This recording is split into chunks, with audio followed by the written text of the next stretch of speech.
بسم الله الرحمن الرحيم. halkani waa maaragtay degmada Xadagaala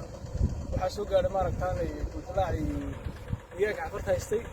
waxa leeyahay maaragtay wakaas maaragtay ku sabab wallahi magaalada guudkeeda maaragtay xeray stationka xerada foosta maaragtay qoraak iyo tirtay maaragtay magaaladii لا عمارة ثانية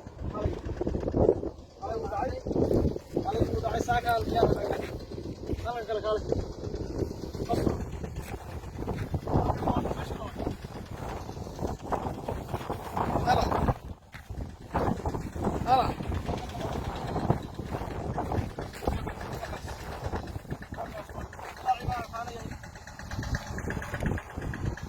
بل ما ذيك اللي وحنا طلعنا